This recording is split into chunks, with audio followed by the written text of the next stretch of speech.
تمہیں اللہ کبھی معاف نہیں کرے گا، تم نے میری جان لے لی۔ اس کی چیخ و پکار نے پورے گھر کی دیواروں کو ہلا کر رکھ دیا تھا۔ فرش پر ہر طرف خون بکھرا تھا۔ میرے شوہر کے ہاتھ کانپ رہے تھے اور وہ اپنی بہن کے بے جان وجود کو گلے سے لگائے دھاڑے مار مار کر رو رہا تھا۔ اس کے ماتھے سے بہتا خون رکنے کا نام نہیں لے رہا تھا۔ میں دروازے پر کھڑی بت بنی یہ سب دیکھ رہی تھی۔ میری سانسیں سینے میں اٹک گئی تھیں۔ مجھے لگ رہا تھا کہ موت میرے بہت قریب کھڑی ہے۔ میری نند نے کھلی ہوئی بے نور آنکھوں سے میری طرف دیکھا اور اس کے ہونٹ ہلے۔ تمہاری نفرت جیت گئی زائرہ۔ اس کی آواز اتنی مدھم تھی کہ صرف میں سن سکی۔ میرا نام زائرہ ہے۔ ہم 4 بہنیں تھیں اور ہمارا کوئی بھائی نہیں تھا۔ میرے ابا ایک معمولی کلرک تھے۔ ہماری زندگی میں خوشیوں کا گزر بہت کم ہوتا تھا۔ ابا جتنا کماتے اتنے میں تو ہمارے گھر کے اخراجات ہی بمشکل پورے ہوتے تھے۔ خواہشات کا گلا تو ہم بچپن سے ہی گھونٹتے آئے تھے۔ ہمارے گھر میں کبھی کوئی نیا کپڑا یا جوتا اس وقت تک نہیں آتا تھا جب تک پرانا بالکل پھٹ نہ جائے۔ زائرہ بیٹی، ذرا چائے تو بنانا نا۔ ابا کی تھکی ہوئی آواز کمرے میں گونجی۔ وہ روزانہ کی طرح دفتر سے تھک ہار کر لوٹے تھے۔ میں نے چولہے پر چائے کی دیگچی رکھی اور غصے سے بڑبڑائی، سارا دن بس کام اور کام۔ اس گھر میں تو جیسے ہم نوکرانیاں بننے کے لیے پیدا ہوئی ہیں۔ میری ماں نے میرے تنگ مزاجی کو بھانپ لیا۔ وہ میرے قریب آئیں اور میرے کندھے پر ہاتھ رکھا۔ ان کی آنکھوں میں ہمیشہ کی طرح ایک بے بسی تھی۔ ایسے نہیں کہتے زائرہ، تیرے ابا سارا دن ہمارے لیے تو خوار ہوتے ہیں۔ ماں کی آواز میں نرمی تھی۔ کون سا خوار ہو کر انہوں نے ہمارے لیے محل کھڑے کر دیے؟ میں نے تلخی سے جواب دیا اور چائے کا کپ زور سے ٹرے میں رکھا۔ محلے کی لڑکیاں نئے نئے کپڑے پہنتی ہیں اور ہم بہنیں عید پر بھی پرانے کپڑوں کو دھو کر پہن لیتی ہیں۔ مجھے اس غریبی سے سخت نفرت ہے۔ میرے ابا کے تمام رشتہ دار ہم سے دور بھاگتے تھے۔ غریب رشتہ دار کسے پسند ہوتے ہیں؟ ابا کو ہمیشہ یہی فکر کھائی جاتی تھی کہ ان کی 4 بیٹیوں کے رشتے کیسے ہوں گے۔ وہ راتوں کو اٹھ کر جاگتے اور پریشان رہتے تھے۔ مجھے ڈر لگتا ہے رضیہ۔ ایک رات میں نے ابا کو ماں سے کہتے سنا۔ ان کی آواز میں خوف تھا۔ میری بچیوں کا کیا بنے گا؟ میرے پاس تو انہیں جہیز دینے کے لیے ایک پھوٹی کوڑی نہیں ہے۔ کوئی اچھے گھرانے والا کیوں ہماری بیٹیوں کو اپنائے گا؟ اللہ مسبوب الاسباب ہے جی۔ ماں نے انہیں تسلی دی، حالانکہ ان کی اپنی آواز بھی کانپ رہی تھی۔ وہ کوئی نہ کوئی راستہ ضرور نکالے گا۔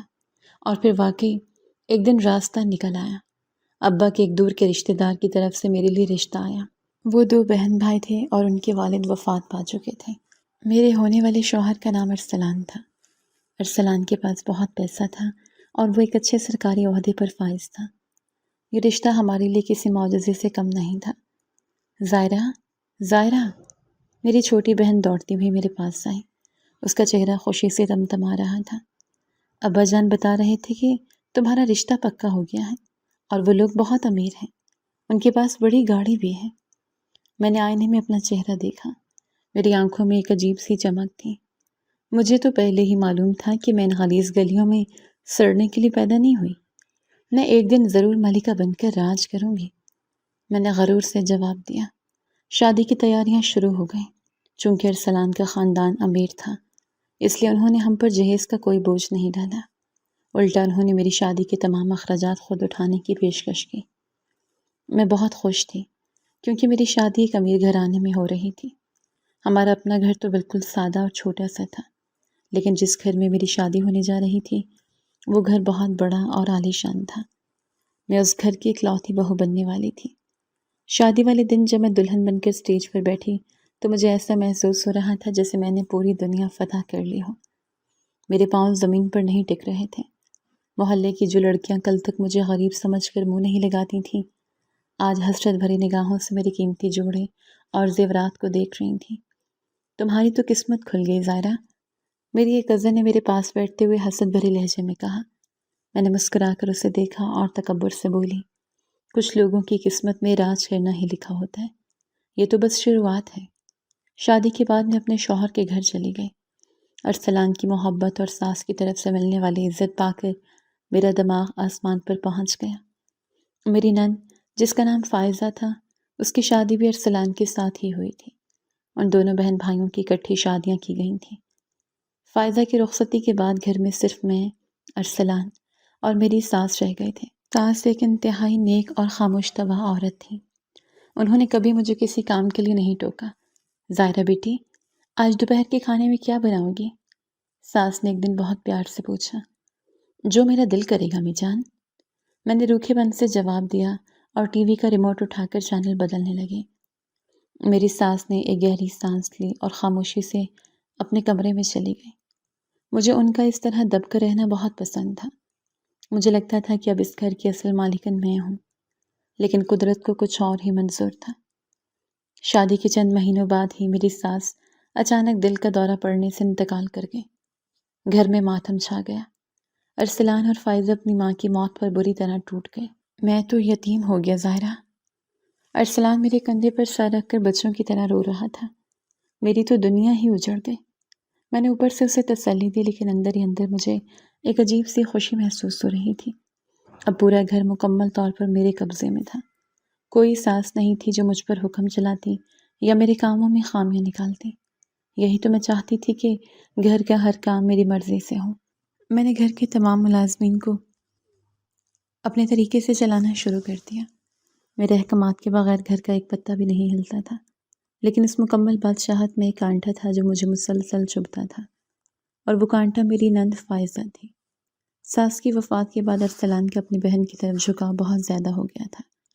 وہ مہینے میں کم از کم 2 دفعہ فائزہ کے گھر ضرور جاتا، اور جب بھی جاتا خالی ہاتھ نہیں جاتا تھا۔ وہ اس کے لیے ڈھیروں تحفے، مہنگے کپڑے اور جوتے لے کر جاتا۔ اتنے سارے شاپنگ بیگز کس لیے ارسلان؟ ایک شام جب وہ دفتر سے لوٹا تو اس کے ہاتھوں میں ڈھیروں بیگز دیکھ کر میں نے فوراً سوال کیا۔ میرے لہجے میں تفتیش تھی۔ یہ فائزہ کے لیے کچھ کپڑے اور جوتے لایا ہوں۔ ارسلان نے بیگ صوفے پر رکھتے ہوئے مسکرا کر جواب دیا۔ اس کی پسند کا رنگ مجھے یاد آ گیا تھا تو سوچا لیتا چلوں۔ میری مٹھیاں بھینج گئیں۔ اس کے شوہر کے پاس کے پیسوں کی کمی ہے جو آپ اسے ہر مہینے کپڑے پہنا رہے ہیں؟ میں نے طنزیہ لہجے میں کہا۔ ارسلان نے حیرت سے میری طرف دیکھا۔ اسے مجھ سے ایسے جواب کی امید نہیں تھی۔ ظاہرہ، وہ میری اکلوتی بہن ہے۔ ماں کے بعد اب میں ہی تو اس کا سب کچھ ہوں۔ میرا فرض بنتا ہے کہ میں اس کا خیال رکھوں، اور پھر میں اپنے پیسوں سے لایا ہوں، کسی سے ادھار نہیں مانگا۔ ہاں، آپ کا پیسہ تو جیسے درختوں پر اگتا ہے، میں نے منہ بنا کر کہا اور غصے سے کمرے سے باہر نکل گئی۔ مجھے فائدہ سے شدید حسد ہونے لگا تھا۔ وہ مجھے اپنی سوکن لگنے لگی تھی۔ ارسلان مجھ سے پیار کرتا تھا، میری ہر ضرورت پوری کرتا تھا، لیکن اپنی بہن کے آگے پیچھے گھومنا اور اس کی ایک ایک چیز کا خیال رکھنا مجھے زہر لگتا تھا۔ مجھے لگتا تھا کہ ارسلان کی کمائی اور اس کی توجہ پر صرف اور صرف میرا حق ہے۔ میری بہن کے اب ماں باپ نہیں رہے۔ ارسلان اکثر رات کو سوتے وقت مجھے سمجھانے کی کوشش کرتا۔ اس کے لہجے میں ایک درد ہوتا تھا۔ میں نہیں چاہتا کہ اسے کبھی یہ احساس ہو کہ وہ اکیلی ہے۔ میں اسے باپ کا پیار دینا چاہتا ہوں۔ تم اسے سمجھا کرو ظاہرہ۔ تو کیا میں نے آپ کو روکا ہے؟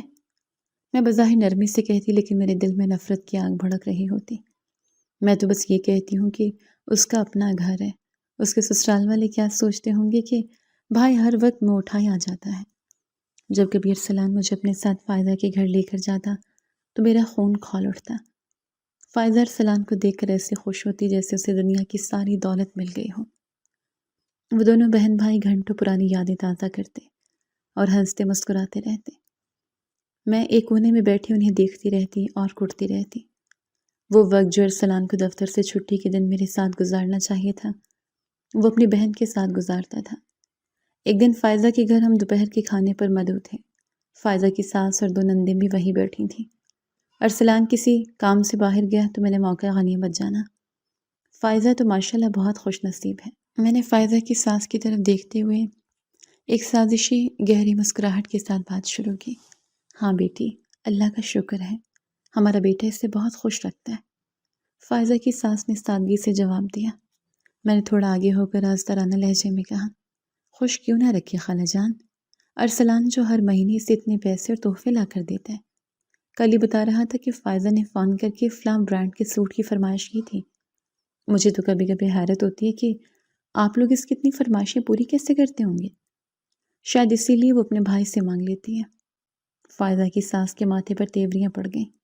ان کا چہرہ سخت ہو گیا۔ ہمارا بیٹا اسے کسی چیز کی کمی نہیں ہونے دیتا ظاہرہ۔ ہمیں نہیں معلوم تھا کہ فائزہ اپنے بھائی سے پیچھے پیچھے فرمائشیں کرتی ہے۔ یہ تو ہمارے خاندان کی بے عزتی ہے۔ میرے ہونٹوں پر ایک زہریلی مسکراہٹ ابھری۔ تیر بالکل نشانے پر لگا تھا۔ ارے خالہ جان، میرا وہ مطلب نہیں تھا، میں تو بس یوں ہی بات کر رہی تھی۔ فائزہ تو بچی ہے، اس سے کیا عقل، بس ارسلان ہی سے سر پر چڑھا کر رکھتا ہے۔ میں نے وہ بیج بو دیا تھا جسے میں نے اپنی نفرت کے پانی سے سینچنا تھا۔ میں نے اس کی ساس اور نندوں کے دل میں فائزہ کے خلاف شک اور غصہ ڈال دیا تھا۔ مجھے فائزہ کی وہ خوشی اور ارسلان کی وہ توجہ کسی صورت برداشت نہیں تھی۔ واپسی پر گاڑی میں ارسلان بہت خوش تھا۔ تم نے دیکھا ظاہرہ، فائزہ کتنی خوش تھی۔ اللہ اسے ہمیشہ ایسے ہی ہنستا بستا رکھے۔ میں نے کھڑکی سے باہر دیکھتے ہوئے سرد مہری سے جواب دیا۔ ہاں، دوسروں کے پیسوں پر عیش کرنے والے ہمیشہ خوش ہی رہتے ہیں۔ ارسلان نے فوراً بریک لگائے اور غصے سے میری طرف دیکھا۔ اس بات کا کیا مطلب ہے ظاہرہ؟ تم فائزہ کے بارے میں ایسا کیوں بول رہی ہو؟ میں نے کیا غلط کیا ہے؟ میں بھی اونچی آواز میں بولی۔ سارا دن اس کے سسرال والے اس کے نخرے اٹھاتے ہیں اور باقی کسر آپ پوری کر دیتے ہیں۔ آپ کو اپنی بیوی کا اتنا خیال نہیں جتنا اس بہن کا ہے۔ تمہارا دماغ خراب ہو گیا ہے۔ ارسلان نے گاڑی دوبارہ سٹارٹ کرتے ہوئے غصے سے کہا۔ تمہیں ہر وقت اس سے حسد کیوں ہوتا ہے؟ میں نے تمہاری کون سی خواہش پوری نہیں کی؟ کیا تمہیں گھر میں کوئی کمی ہے؟ کمی تو ہے، میں نے چیخ کر کہا۔ میرے شوہر کے وقت اور اس کی توجہ کی کمی ہے، جو آپ ہر وقت اپنی اس بہن پر لٹاتے رہتے ہیں۔ اس دن ہمارا راستہ بھر جھگڑا ہوتا رہا۔ ارسلان نے گھر پہنچ کر مجھ سے بات کرنا بند کر دی، لیکن مجھے اس کی ناراضگی کی پرواہ نہیں تھی۔ میرے دماغ میں تو صرف ایک ہی دھن سوار تھی کہ کسی نہ کسی طرح ارسلان کو فائزہ سے دور کرنا ہے۔ اگلے چند مہینوں میں میں نے اپنا کام جاری رکھا۔ جب بھی ارسلان فائزہ کے گھر جانے لگتا، میں کوئی نہ کوئی ڈرامہ کھڑا کر دیتی۔ کبھی سر درد کا بہانہ بناتی، کبھی گھر کے کسی ضروری کام کا ذکر چھیڑ دیتی، اور اگر وہ پھر بھی چلا جاتا تو واپسی پر میں اس سے لڑتی۔ وہ جان بوجھ کر آپ کو اپنے گھر بلاتی ہے تاکہ آپ اسے پیسے دے سکیں۔ میں رات کو ارسلان کے دماغ میں زہر گھولتی۔ اس کی نندیں مجھے فون کر کے طعنے دیتی ہیں کہ ہمارا بھائی ان کی بھابھی کے اخراجات اٹھا رہا ہے۔ مجھے شرمندگی ہوتی ہے ان کی باتیں سن کر۔ ارسلان پہلے تو میری باتوں کو نظر انداز کرتا رہا، لیکن بار بار ایک ہی بات سن کر اس کے ذہن میں بھی کہیں نہ کہیں شکوک پیدا ہونے لگے۔ وہ ایک سیدھا سادہ مرد تھا، عورتوں کی ان سازشوں کو نہیں سمجھ سکتا تھا۔ دوسری طرف فائزہ کے سسرال میں میری لگائی ہوئی آنکھ بھڑکنا شروع ہو گئی تھی۔ اس کی ساس اور نندیں اب اس کی ذرا ذرا سی بات پر کیڑے نکالنے لگی تھیں۔ جو ساس پہلے اسے بیٹیوں کی طرح رکھتی تھی، اب اسے مار پیٹ کرنے اور طعنے دینے لگی تھی۔ اپنے بھائی کے پیسوں کا غرور ہے نا تجھے؟ اس کی ساس نے ایک دن اسے بالوں سے پکڑ کر مارتے ہوئے کہا۔ یہ بات مجھے فائزہ نے خود روتے ہوئے فون پر بتائی تھی۔ بھابھی، مجھے سمجھ نہیں آ رہی کہ امی جان کو اچانک ہو کیا کیا ہے۔ وہ مجھ پر ایسے جھوٹے الزام لگاتی ہیں کہ میں بھائی سے پیسے مانگتی ہوں۔ آپ بھائی کو کہیں کہ وہ میرے گھر کچھ نہ لایا کریں۔ فائزہ ہچکیاں لے لے کر رو رہی تھی۔ میں نے فون پر جھوٹی ہمدردی دکھاتے ہوئے کہا، تم پریشان نہ ہو فائزہ، میں ارسلان کو سمجھاؤں گی، تم بس اپنے سسرال والوں کے ساتھ بنا کر رکھو، وہ بڑے ہیں، ان کی بات سن لیا کرو۔ فون بند کرنے کے بعد میں نے زوردار کہکا لگایا۔ میرا منصوبہ بالکل صحیح سمت میں جا رہا تھا۔ فائزہ کے سسرال والے اس کے خلاف ہو چکے تھے، اور اب میری اگلی منزل ارسلان کے دل سے فائزہ کی محبت کو ختم کرنا تھا۔ وقت گزرنے کے ساتھ ساتھ میرے بچھائے ہوئے جال کی گرفت مضبوط ہوتی جا رہی تھی۔ فائزہ کے سسرال میں روزانہ ہونے والے جھگڑوں کی خبریں اب مجھ تک باقاعدگی سے پہنچنے لگی تھیں۔ میری سازشوں نے اپنا رنگ دکھانا شروع کر دیا تھا، اور اس کے سسرال والوں کا رویہ اس کے ساتھ دن بدن بدترین ہوتا جا رہا تھا۔ شادی کو 1 سال گزر چکا تھا، اور اتفاق سے نہ تو میرے ہاں کوئی امید تھی اور نہ ہی فائزہ کے ہاں کوئی خوشخبری تھی۔ میرے شوہر ارسلان نے کبھی اس بات پہ مجھے کوئی طعنہ نہیں دیا تھا، بلکہ وہ ہمیشہ مجھے تسلی دیتا تھا۔ ابھی 1 سال ہی تو گزرا ظاہرہ، تم پریشان مت ہوا کرو، اللہ ہمیں بھی اولاد کی نعمت سے نواز دے گا۔ ارسلان نے میرے ہاتھ کو اپنے ہاتھوں میں تھامتے ہوئے انتہائی نرمی اور محبت بھرے انداز میں کہا۔ اس کی آنکھوں میں میرے لیے بے پناہ فکر اور پیار چھلک رہا تھا۔ مجھے اپنی فکر نہیں ہے ارسلان، بس مجھے فائزہ کے لیے ڈر لگتا ہے۔ سنا ہے اس کی ساس اسے بانجھ ہونے کے طعنے دینے لگی ہے۔ میں نے بظاہر ہمدردی کا لبادہ اوڑھتے ہوئے نہایت دکھی لہجے میں جواب دیا۔ اندر سے میرا دل خوشی سے ناچ رہا تھا کہ میرے لگائے ہوئے تیر بالکل نشانے پر لگ رہے ہیں۔ میری اس بات پر ارسلان کا چہرہ غصے سے سرخ ہو گیا اور وہ ایک جھٹکے سے اپنی جگہ سے کھڑا ہو گیا۔ یہ کیا بکواس ہے ظاہرہ؟ وہ لوگ میری بہن کو ایسے کیسے تانے دے سکتے ہیں؟ میں ابھی جا کر ان سے بات کرتا ہوں۔ ارسلان کی آواز میں ایک گرج تھی اور اس کی مٹھیاں غصے سے بھیج گئی تھیں۔ وہ اپنی بہن کے خلاف ایک لفظ بھی سننے کا روادار نہیں تھا۔ آپ خاموش رہیں ارسلان، یہ عورتوں کے معاملات ہیں۔ آپ بیچ میں پڑیں گے تو بات مزید خراب ہو جائے گی اور فائزہ کا جینا حرام ہو جائے گا۔ میں نے جلدی سے اس کا راستہ روکتے ہوئے اسے سمجھانے کی کوشش کی۔ میں ہرگز نہیں چاہتی تھی کہ ارسلان وہاں جا کر کوئی صفائی دے اور فائزہ کا گھر بچ جائے، لیکن میری بہن کوئی لوارث نہیں ہے جو وہ لوگ اس پر ظلم کرتے رہیں۔ میں ان کی اینٹ سے اینٹ بجا دوں گا۔ ارسلان بے بسی اور غصے کے ملے جلے جذبات کے ساتھ کمرے میں ٹہلنے لگا۔ اس کے ماتھے پر پسینے کی بوندیں چمک رہی تھیں اور وہ بار بار اپنے بال نوچ رہا تھا۔ بچہ نہ ہونا تو ان کے لیے صرف ایک بہانہ تھا۔ فائزہ کی ساس اور نندیں اسے اپنے گھر میں رکھنا ہی نہیں چاہتی تھیں۔ میری بھڑکائی ہوئی آگ نے ان کے دلوں میں فائزہ کے لیے اتنی نفرت بھر دی تھی کہ وہ ہر وقت اسے ذلیل کرنے کا موقع تلاش کرتی تھیں۔ اور پھر وہ دن بھی آ گیا جس کا مجھے بے صبری سے انتظار تھا۔ ایک دوپہر ارسلان کے فون کی گھنٹی بجی اور دوسری طرف فائزہ کی ساس تھی۔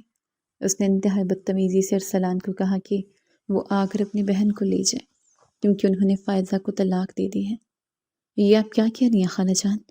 خدا کا خوف کریں، میری بہن نے ایسا کیا بگاڑا ہے آپ لوگوں کا؟ ارسلان کے ہاتھ سے فون چھوٹنے لگا اور اس کی آواز بری طرح کانپ رہی تھی۔ اس کی آنکھوں میں ایک دم سے آنسو تیرنے لگے تھے جیسے کسی نے اس کی دنیا اجاڑ دی ہو۔ ارسلان نے فون بند کیا اور دیوانہ وار گاڑی کی چابیاں اٹھا کر باہر کی طرف بھاگا۔ میں نے بھی جلدی سے دوپٹہ لیا اور اس کے پیچھے گاڑی میں بیٹھ گئی۔ جب ہم وہاں پہنچے تو فائزہ اپنا سامان باندھے صحن میں بیٹھے رو رہی تھی۔ اس کے سسرال والے اسے کھری کھری سنا رہے تھے۔ بھائی مجھے اپنے ساتھ لے جائیں، میں نے کوئی قصور نہیں کیا، یہ لوگ مجھ پر جھوٹے الزام لگا رہے ہیں۔ فائزہ ارسلان کو دیکھتے ہی اس کے گلے لگ کر دھاڑے مار مار کر رونے لگی۔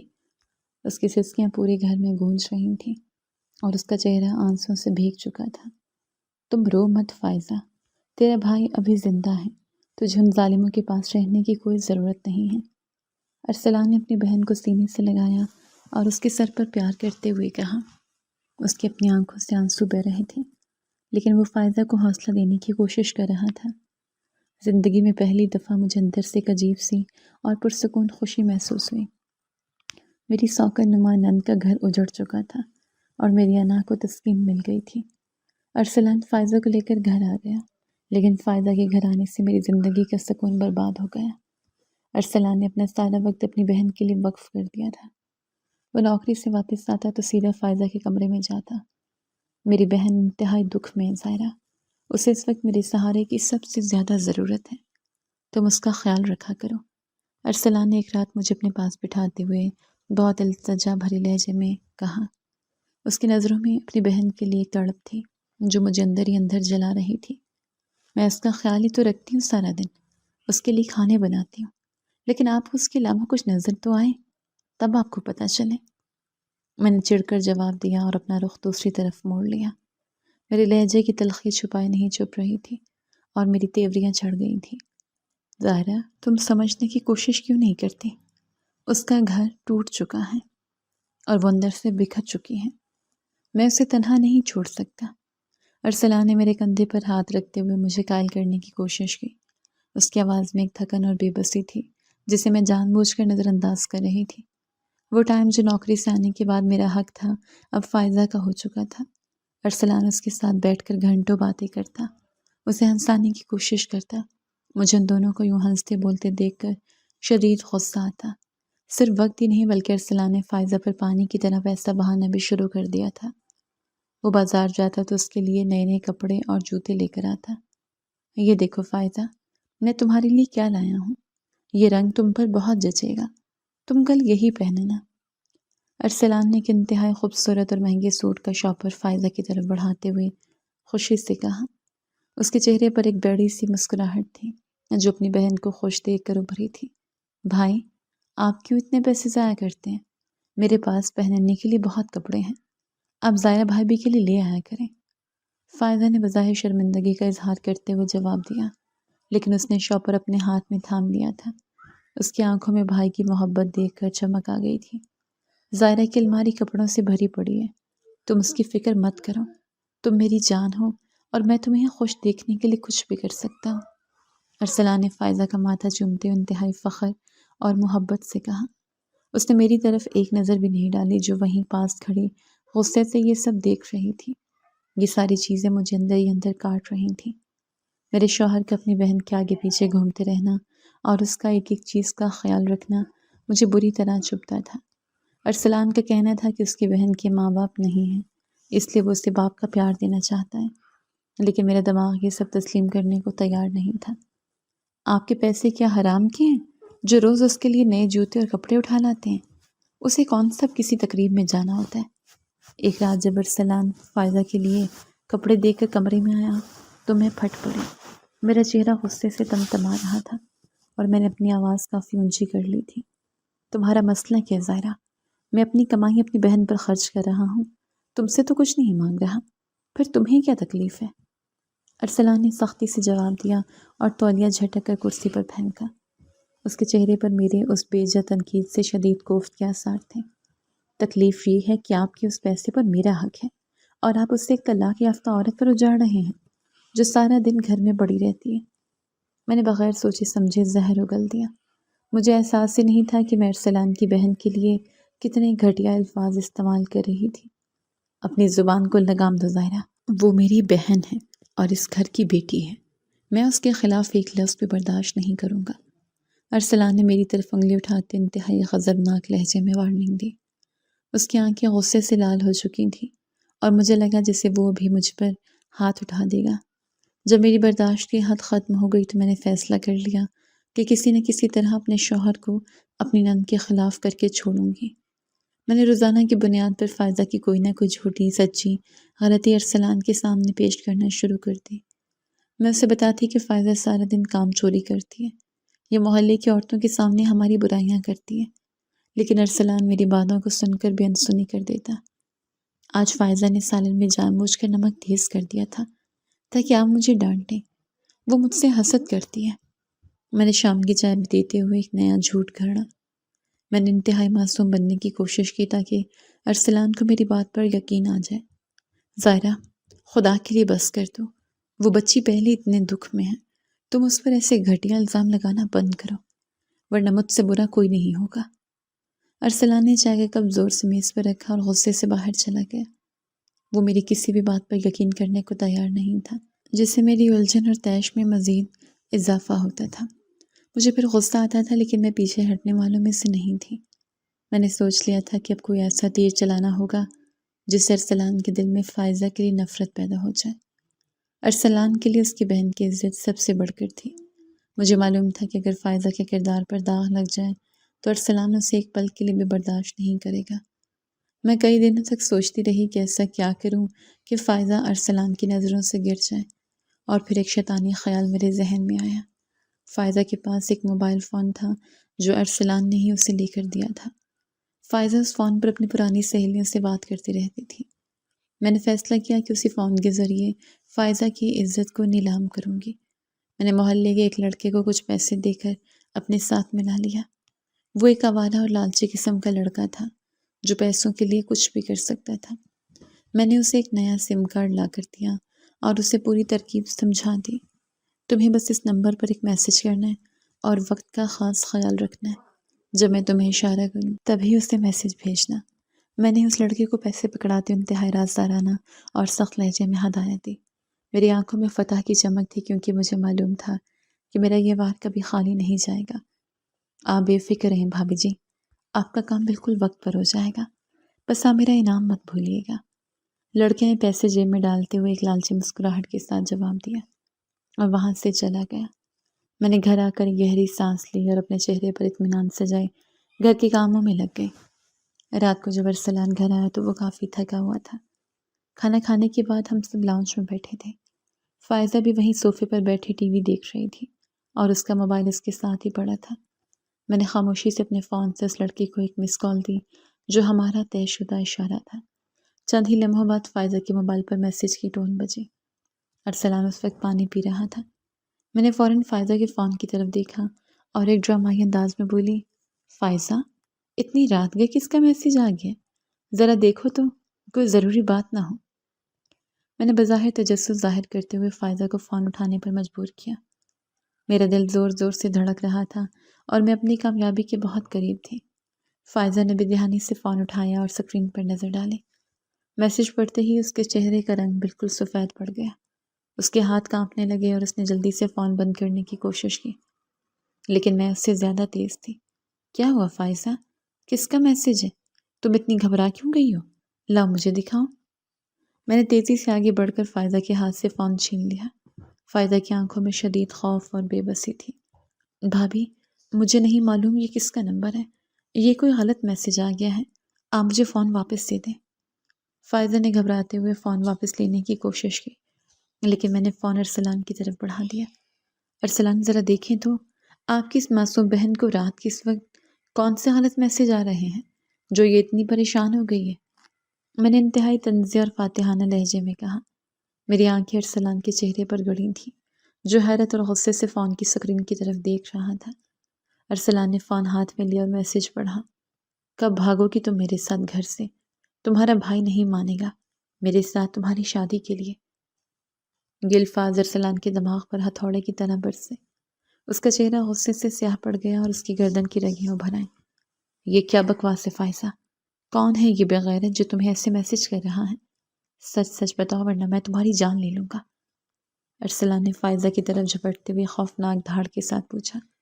اس نے فون زور سے فرش پر دے مارا، جس سے اس کی سکرین ٹوٹ گئی۔ بھائی، میری بات کا یقین کریں، میں کسی کو نہیں جانتی۔ یہ کوئی سازش ہے، کسی نے جان بوجھ کر مجھے یہ میسیج کیا ہے۔ فائزہ ارسلان کے قدموں میں گر کر قسمیں اٹھانے لگی اور زاروں قطع رونے لگی۔ اس کی آواز میں ایک سچائی تھی، لیکن ارسلان کے کانوں پر غصے کے پردے پڑے ہوئے تھے۔ میں تو جانتی تھی کہ یہ میسیج کس نے بھیجا ہے، لیکن میں نے اپنے شوہر کو مزید بھڑکایا۔ میں نے جلدی پر تیل کا کام کیا تاکہ ارسلان فائزہ کی کسی بھی صفائی کو تسلیم نہ کرے۔ آپ کو یاد ہے ارسلان، پہلے بھی اس کے فون پر کئی بار نامعلوم کالز آتی ہیں اور یہ کمرے میں جا کر چھپ کر سنتی ہے۔ میں نے ایک نیا جھوٹ بولتے ہوئے ارسلان کے غصے کو مزید ہوا دی۔ میرا چہرہ بالکل سنجیدہ تھا، جیسے میں کوئی بہت بڑی سچائی بیان کر رہی ہوں۔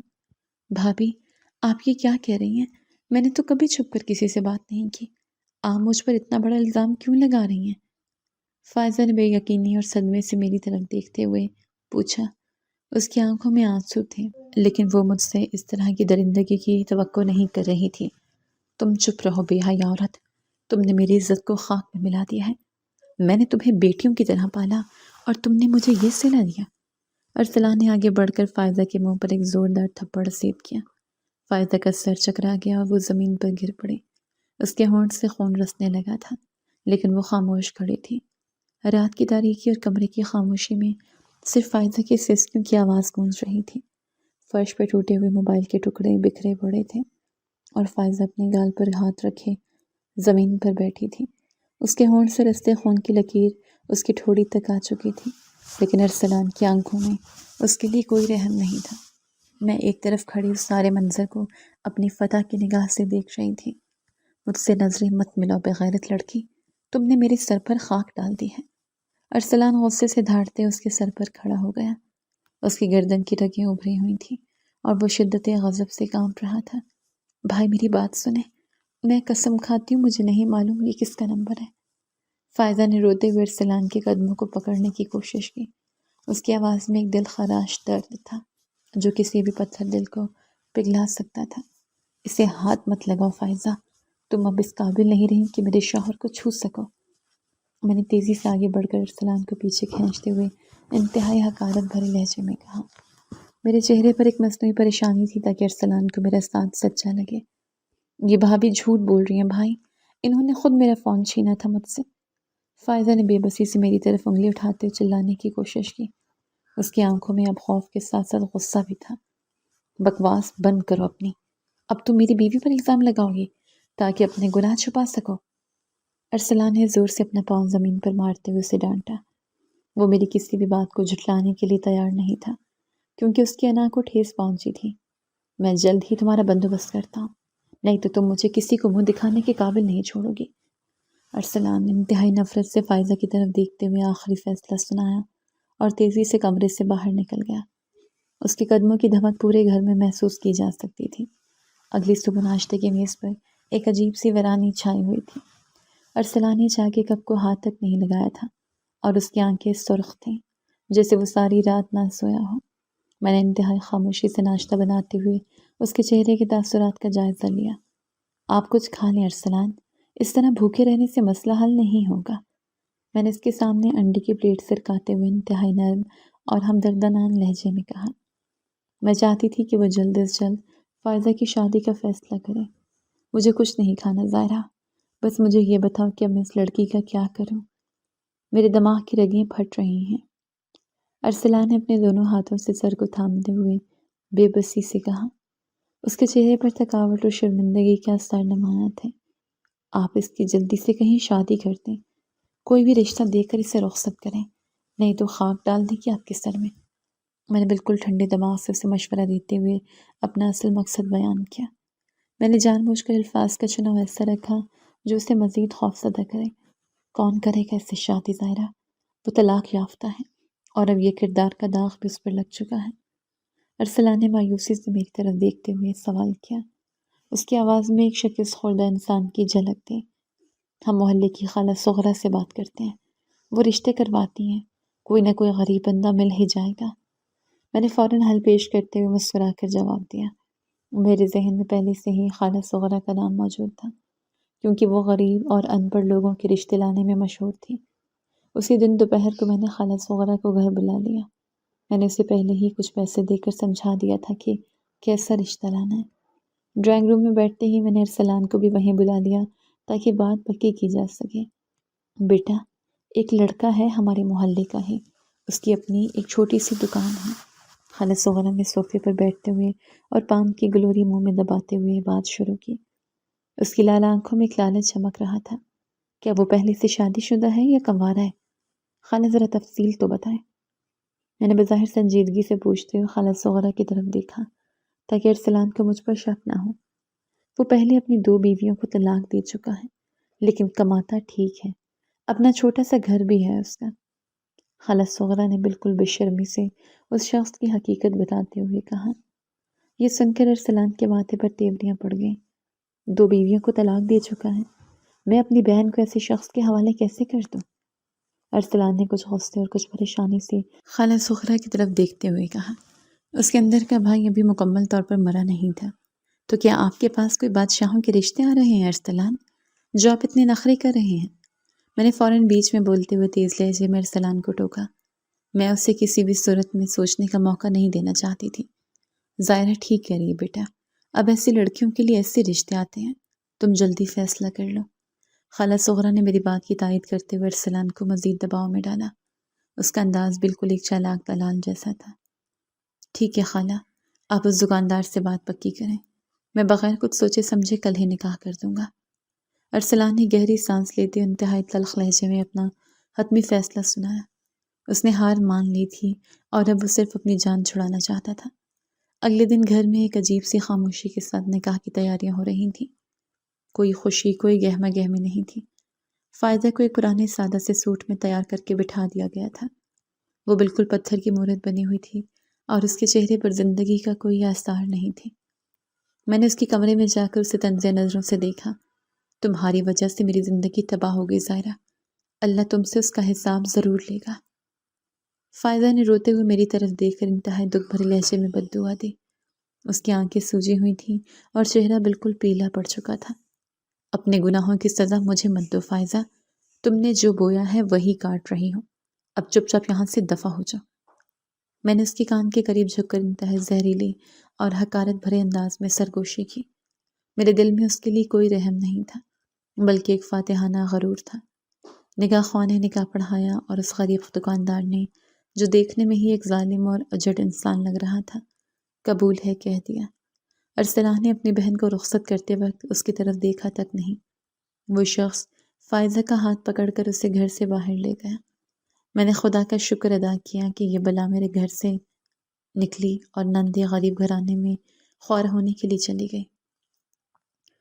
میں نے دروازہ بند کرتے ہوئے ایک طویل اور پرسکون سانس لیتے ہوئے خود سے کہا۔ میرے چہرے پر ایک بڑی سی مسکراہٹ تھی جو میری کامیابی کا ثبوت تھی۔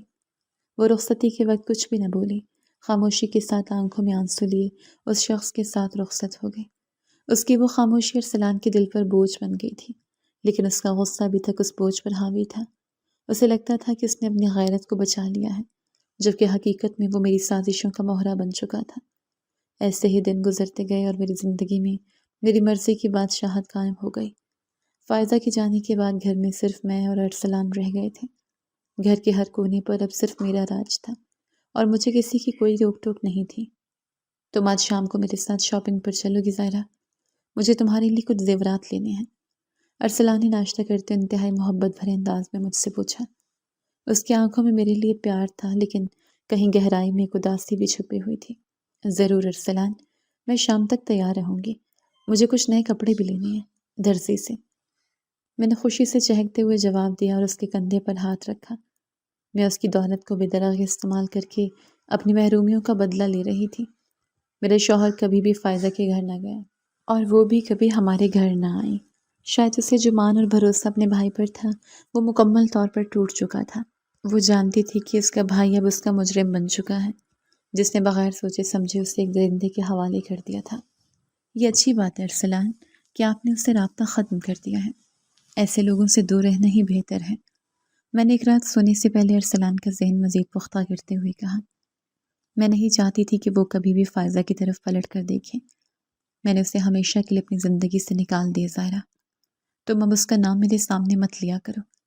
ارسلان نے کروٹ بدلتے انتہائی سرد اور خشک لہجے میں کہا۔ اس نے فائزہ کا نام سننا بھی گوارا نہیں کیا۔ میں نے سوچا اچھا ہی ہوا نہیں آتی، آئے گی تو پھر اس پہ پیسے اجاڑے گا میرا شوہر۔ میں اپنے پیسوں کے غرور میں رہتی تھی اور مجھے کسی کی کوئی پرواہ نہیں تھی۔ محلے کی عورتوں کے پاس بھی کم ہی اٹھتی بیٹھتی تھی اور کسی کے گھر بھی آتی جاتی نہیں تھی، کیونکہ میں اپنے پیسے کے غرور میں رہتی تھی۔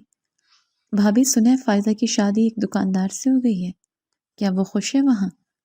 محلے کی ایک عورت نے ایک دن مجھے بازار میں روک کر تجسس بھرے انداز میں پوچھا۔ اس کی آنکھوں میں محلے کی خبریں جاننے کی بھوک تھی۔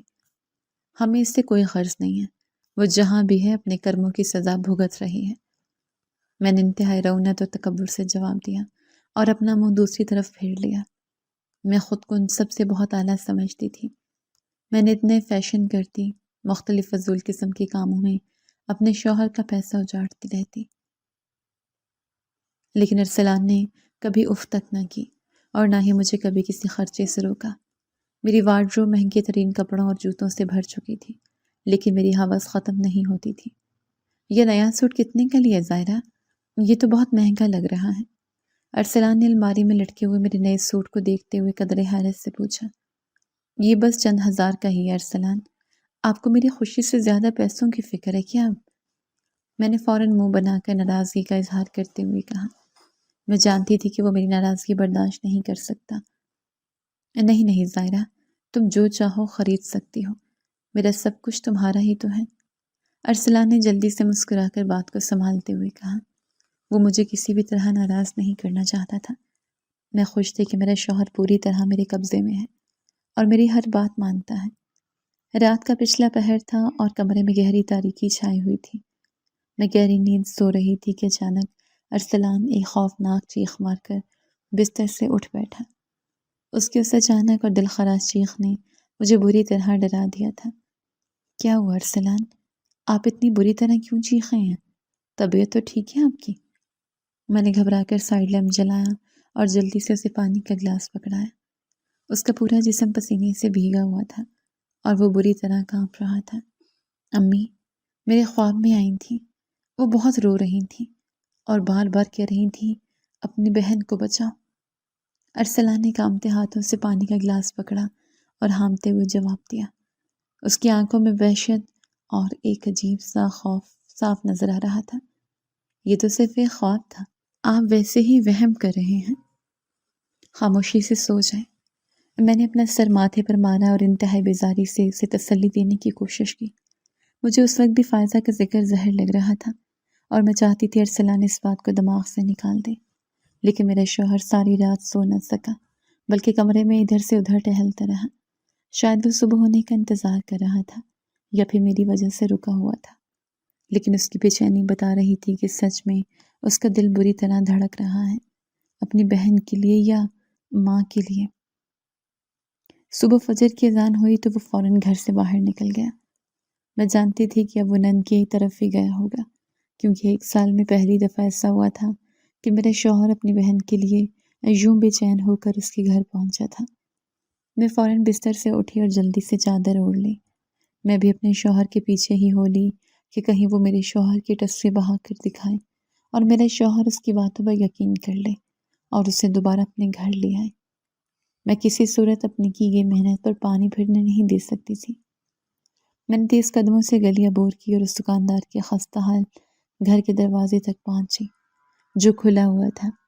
میں جیسے ہی شوہر کے پیچھے بھاگی اور جیسے ہی نند کے گھر میں قدم رکھا تو مجھے ایسا محسوس ہونے لگا جیسے میری سانس رک جائے گی۔ اندر میری نند فرش پر پڑی تھی، اس کی پیشانی اور ہونٹوں سے خون بہہ رہا تھا، اس کا پورا وجود زخموں سے چور تھا۔ میرا شوہر اسے اپنی گود میں لیے بری طرح رو رہا تھا۔ فائزہ میری جان، آنکھیں کھولو، دیکھو تمہارا بھائی آ گیا ہے، تمہیں کچھ نہیں ہوگا۔ ارسلان دیوانوں کی طرح اپنی قمیض کے دامن سے اس کے ماتھے کا خون صاف کر رہا تھا۔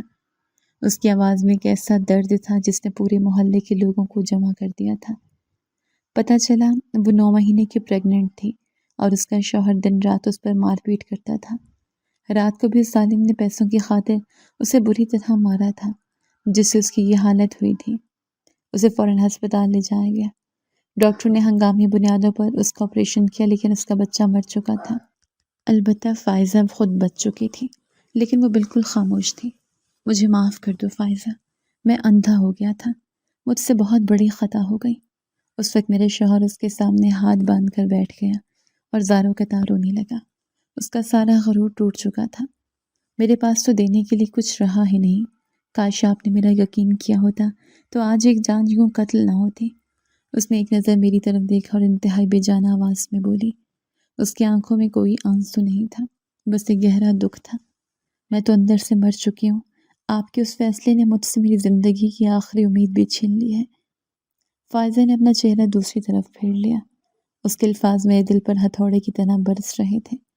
مجھے پہلی دفعہ احساس ہوا کہ میں نے بہت غلط کیا اور میری سازش نے ایک معصوم جان لے لی۔ اسی وقت ہسپتال کے وارڈ میں محلے کا وہ آوارہ لڑکا آ گیا جسے میں نے پیسے دے کر میسج کروایا تھا۔ وہ کسی جھگڑے میں زخمی ہو کر وہاں پٹی کروانے آیا تھا اور ارسلان کو دیکھ کر خوفزدہ ہو گیا۔ ارسلان نے اسے پہچان لیا اور اس کا گریبان پکڑ لیا۔ مار کے ڈر سے اس لڑکے نے ساری سچائی اگل دی کہ بھابھی ظاہرہ نے ہی اسے پیسے دے کر وہ جھوٹا میسج کروایا تھا۔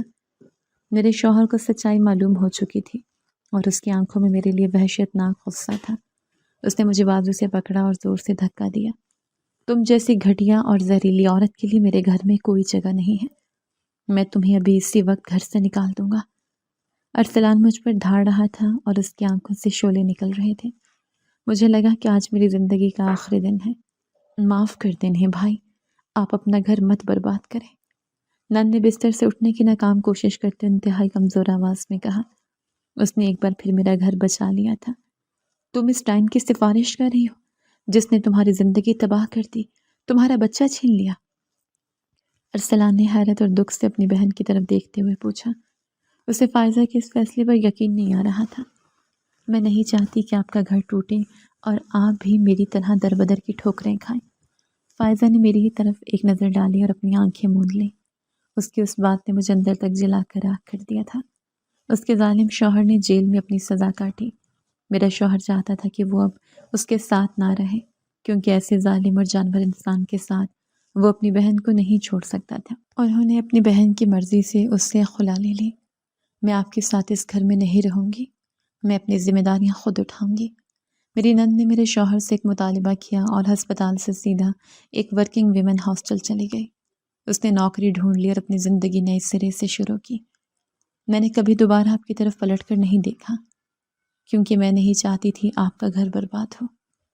یہ الفاظ فائزہ نے مجھے آخری بار کہے تھے جب میں اس سے معافی مانگنے گئی تھی۔ اس وقت مجھے احساس ہوا کہ جس کا گھر میں برباد کرتی رہی، جس کی زندگی تک برباد کرتی، وہ میرا گھر بچانے کی فکر میں لگی رہی۔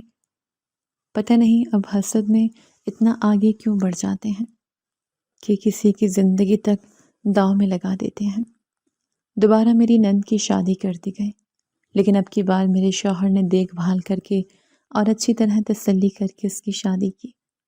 وہ اپنے گھر بہت خوش ہے، بس یہی سوچ کر میں بھی خوش ہو جاتی ہوں اور اپنے گناہوں کا بوجھ کم کرنے کی کوشش کرتی ہوں، لیکن آج تک میں اولاد کی نعمت سے محروم ہوں۔